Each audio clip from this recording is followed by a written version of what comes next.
What kind of impacts are illegal immigrants having on the US, and why are they so controversial? Good afternoon, my name is Dana Serrano, and these are my colleagues Ibrahim Khan and Joanna Vargas. Recent research has shown that a large percentage of US inhabitants are unauthorized immigrants. They make up around 23% of the whole immigrant population, meaning that around 10.5 million immigrants residing in the US live under deportation pressure.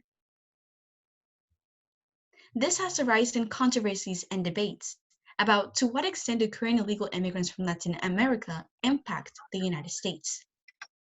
To address this issue, our solution is to introduce a category of work visas with minimal benefits specific to current illegal Latin American immigrants and invest in advancing existing technology that further secures the US border. So illegal immigrants respond to the fluctuation of the economy in ways other forms of immigration do not. In other words, when America begins to experience economic growth, there will be higher productivity gains. There will be higher productivity gains leading to the production of low-skilled labor that are more likely to remain empty. So the graph here shows the illegal immigrant response to the population in a span of 18 years. The year 2000 was a period of economic growth which led to employment opportunities concentrated in low-skilled sectors. People from abroad, or more specifically Latin Americans, have recognized this opportunity, and therefore they try to gain entry into the US illegally. But in the year 2008, we see that the legal immigrant population has plummeted and the unemployment rate has heightened, as this was a period of economic devastation where low-skilled job opportunities were lost, which also explains the decrease of the population in that year. So the graph here gives us a broad summary of US citizens' opinions regarding illegal immigrants' involvements in the American economy.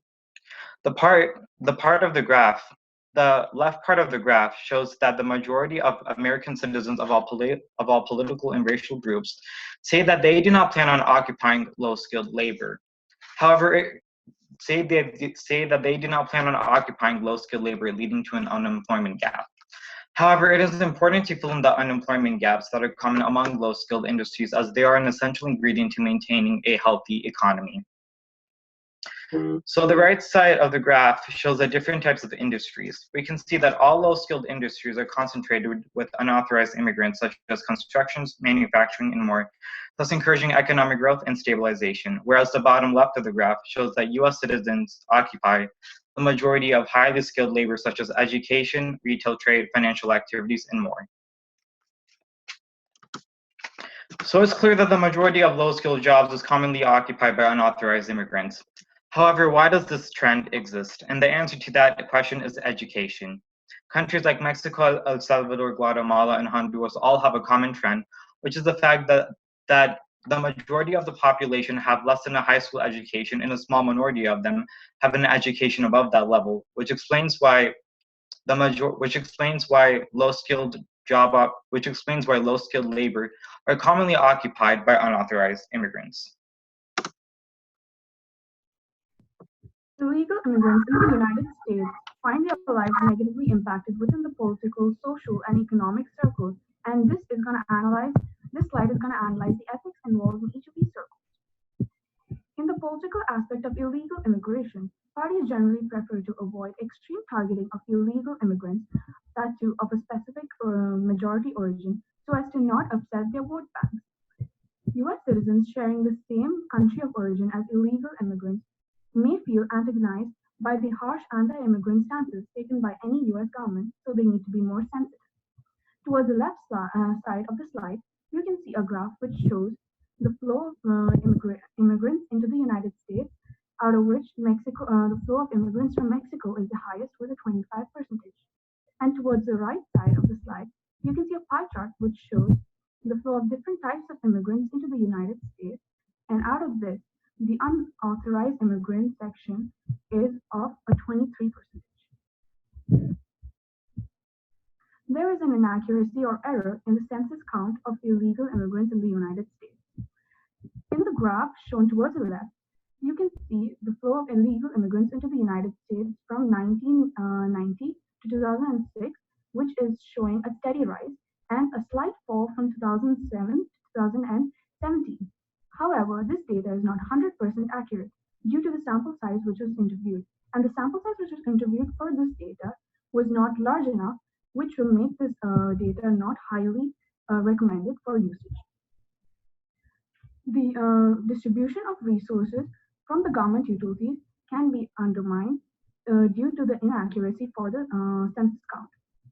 Towards the right side of the slide, you can see a graph which shows the medical and ethical aid provided to the illegal immigrants during the COVID-19 period. Unethical medical practices flourish in the midst of illegal immigrant-centric localities where healthcare is not provided to the immigrants and they are not given access to healthcare facilities. The U.S. Department of Health has taken initiatives and implemented certain measures for testing and treatment of illegal immigrants during the COVID-19 pandemic.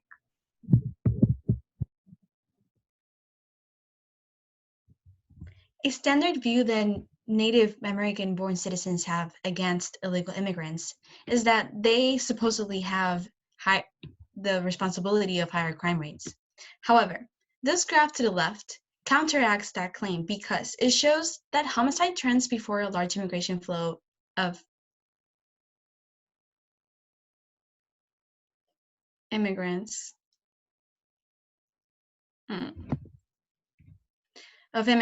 was at its peak, and then about 10 years later, it declined when the large immigration flow of Mexicans inclined. This study helps debunk the claim that illegal immigrants directly correlate with dangerous environments and higher crime rates. The same purpose applies to the graph to the right. In Texas, where illegal Mexicans predominate, a much higher percentage of native-born citizens fall under crime convictions. This means that illegal immigrants are over-targeted by society because they keep saying that they are the reason why crime rates are so high when statistics show the opposite. Fortunately, according to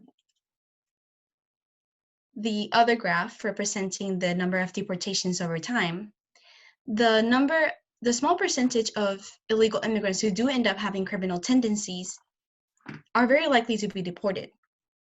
The downside is that non-criminal illegal immigrants or good illegal immigrants fall under a much higher percentage of being deported because the government seeks a balance in demographics.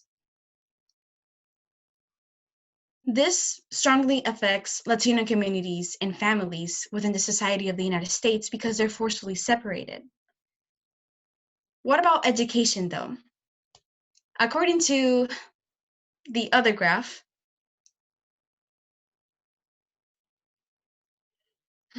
illegal immigrant children are also heavily targeted by society because they're believed to be draining and taking over the educational system. However, the graph shows the truth about the educational attainments of U.S. immigrants. Foreign-born students, especially Latin Americans, do not have the same prosperity in education when compared to U.S.-born citizens. This means that I disconnected. That's why I wasn't able. I disconnected. I understand she's still presenting, so be quiet and reshare it. You don't need to talk, just reshare it. Donna, just hold a second. You guys aren't going to be penalized for tech issues. Don't worry. So, Ibrahim, can you share the graph again? Or the chart? Where? I don't know what.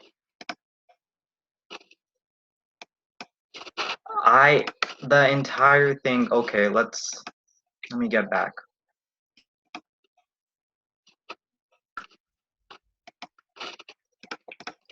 I was questioning how you guys were able to see the presentation when my entire computer ended up disconnecting from the call.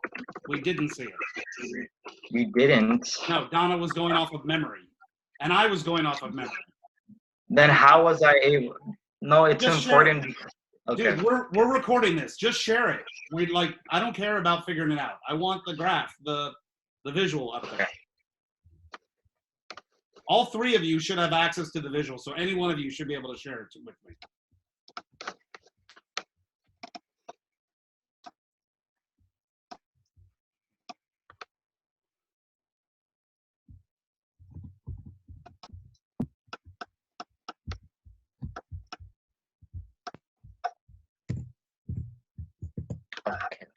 What about education, though? Illegal immigrant children are also heavily targeted. Hold on. Ibrahim, mute your, thank you. Now go, Donna. What about education? Okay. Illegal immigrant children are also heavily targeted by the American society because they're believed to be draining and taking over the educational system.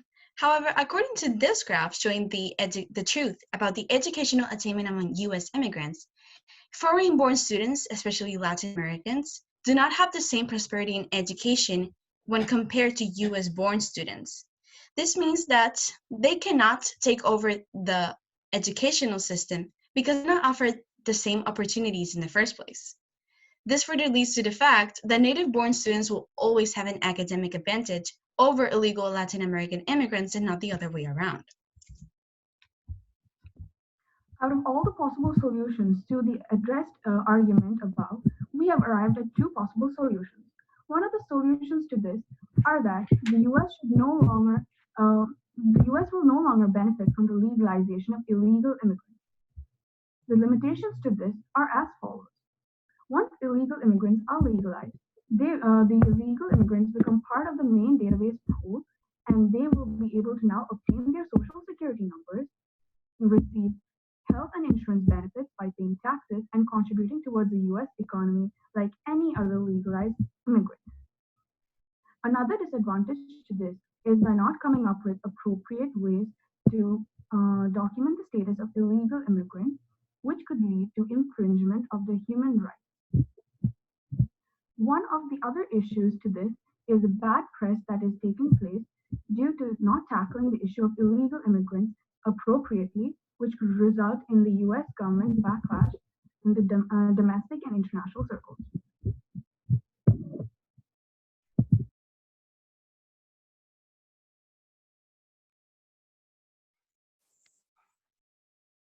Our final solution seems to be the most plausible one. Our final solution seems to be the most plausible one from the other options as they thoroughly address both social, ethical, and economic views. Some of the advantages associated with our solution is the fact that it supports the American economy without financially draining social services as shown in the graph. It addresses the liberal standpoint to allow unauthorized immigrants to live in the US, and it addresses the conservative standpoint to prevent future illegal immigrants from entering the US. They can also be deported depending on the type of crime being committed, leading to a safer environment, and it gives them a steady path to citizenship. Now, some of the limitations associated with our solution is the fact that it is considered unethical, as it prevents illegal immigrants from accessing essential resources such as education and healthcare. This concludes our presentation, and thank you for listening. Do you have any questions? Yeah, I have a question for everyone. I'm going to start with you first, Donna. First up, describe how the presentation changed as a result of you guys talking about it. First, two things that really changed when we talked was the research question and the solution. Pretty drastic.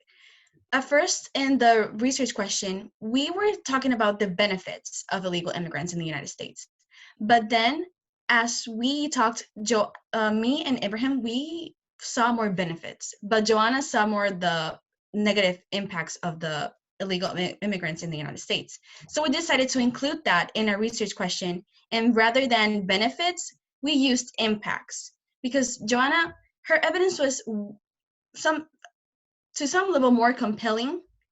And in terms of our solution, we first thought that illegal immigrants deserved residency, like immediately.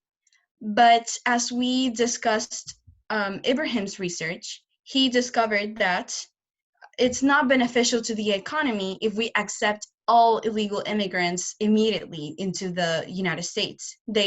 Even though it sounds harsh, illegal immigrants create a better impact in the economy of the United States, which is what we're talking about, the impact to the United States, if they stay as illegal immigrants, not legal. Okay, thank you. Ibrahim, you're up next. In what ways did you improve your ability to work with a group as a result of this project? So we all increased communication, and we found a platform that's easy to communicate about certain information. We also scheduled regular meetings to ensure that our presentation falls into place smoothly. We also discussed the solution thoroughly, and we tried identifying any flaws that could hinder the that could hinder our research. All right, thank you. Go ahead and mute yourself, and then Joanna, you're up last.